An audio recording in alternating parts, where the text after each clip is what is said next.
Hello guys, welcome back to the Game Games channel. We are here with Weidinger, who was second after Swiss, but unfortunately lost in the top 64 against Utrecht. So Philip, what did you play? I played Runic Sprites, best deck of the format. Before getting into the list, do you want to give any shoutouts? Yeah, to E-main games, obvious. Especially to Joshua Schmidt, Nico Stierkamp and Ben Kreutzkamp. We worked on the deck like pretty much, and yeah, it felt insane. Alright, so let's get straight into the deck list. Yeah. So since we are playing Sprites, obvious 3 blue. It is the best one. You always want to see this one in your starting hand. Only 2 chat. We run out of targets for him very fast, and you don't want to open him because it's just better to see blue. And yeah, that's everything about it. 1 carrot. I don't want to main deck this card, but with Runics in the format and evenly in the side decks, it just felt okay to main deck it. And obvious the red. So for other level 2s, I played 1 Capshell. You summon this with Gigantic very much. It just says draw 2 cards, draw 1 in your turn to go into Elf and draw another card with Jin. Felt pretty good. I played double Hyperia. I just wanted to draw cards, to be honest, and I liked the ratios, so I felt very good with it. Since we played most of the time without Battle Phase, we played 1 Wind-Up Kitten. It is not that good against Spright, but it felt okay versus T-Element and other decks with big bodies, so it was kinda alright. And we played 3 Lava Golem. Card is just insane. If your board gets broken and you just Lava Golem them, you're so far ahead in the game, so you just win from there, and when you go second you just take their monsters, and yeah, you're good with that. Then obvious 3 starter. If you don't see blue, you definitely want to see this card. It's just insane. And 1 Smashers. I tested a lot of the time with 2 Smashers in the main deck, but at the end of the day I bricked too often on this card, so I just played 1. Yeah, we played a very big Runic engine, so just the double talents. I didn't like this card at all.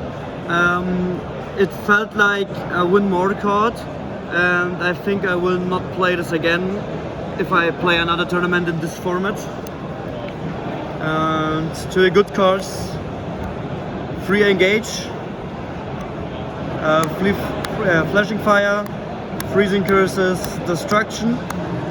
These are the obvious ones. They are pretty good in the deck, but since they are all once per turn and we mostly want to have 2 or 3 in the starting hand, we played Triple Slumber, 1 Smithing Storm and double Dispelling.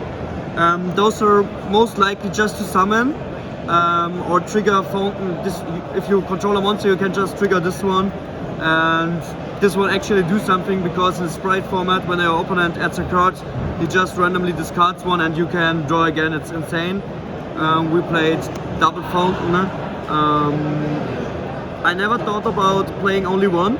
I was between 2 and 3, but seeing double of this in your starting 5 is like a bit clocky, so I decided to just play 2 since it's searchable by many cards, so I guess it's fine.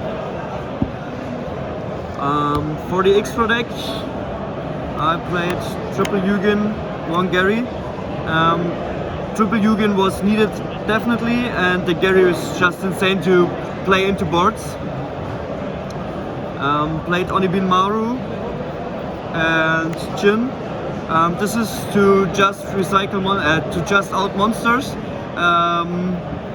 Since you don't have a battle phase, I think it's needed, and I just made this every time I went first. For the Sprites, I played 2 Gigantic and Triple Elf. I think there's nothing to say about it. Felt good. 1 IP, 1 Unicorn and 1 Cereborus. I never used this effect to nuke the field, but I attacked with him for a game like 10 times or something, because if you banish so many cards from your opponent, he's getting to 6k or something pretty fast, and then it's relatively easy to kill your opponent. And the last card in the side deck is the Mannequin Pet. It could be in a mirror match a Threat Gigantic. Okay. But we didn't use it for this most of the time, but we sided Rayo for the mirror match and the turtle for tier elements. I never came in to side this, but every time I played against tier elements, I went second. This one was just insane. If you go first, you make Mannequin, the first special sum they do. If they use Hugin effect or blue effect, you just chain Mannequin, get Rayo, and it feels like the game is immediately over. Sadly, we have to play this since we don't have a battle phase most of the time. It's really needed to side this in.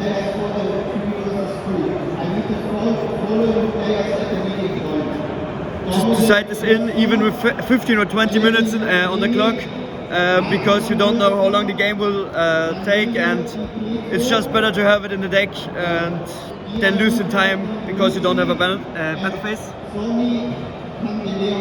Triple Ross 4 mode, this card is just insane. It won me so many games. In top 64 my opponent just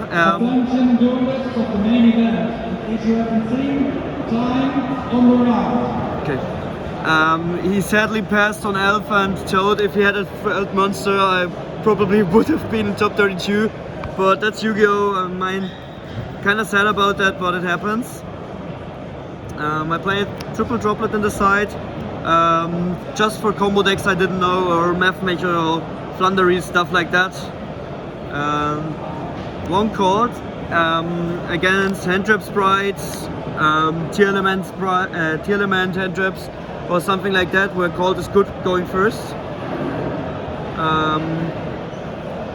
One Lightning Storm, one Feather Duster. The rest of the team played another card, but I wasn't fine with it, so I felt like I want to use the 2 spots in another way, and this cards definitely were pretty good. And the God card, if you're playing a mirror match or a deck, you know your opponent is playing pretty much spells or traps, this is just game over, and you don't even have to play it out. Like, you see every card, you see the card they drew, you don't even have to think about it, you just win by there. So yeah, that's everything. Alright, that's it for the deck profile. Thank you, Philip. Again, congrats on your performance. Thanks. 3rd top in a row. Yeah. Let's keep it on. Thank you guys for watching. See you next, guys. Make sure to check us out on Facebook, YouTube, Card Market, eBay, Instagram. And yeah, see you next time.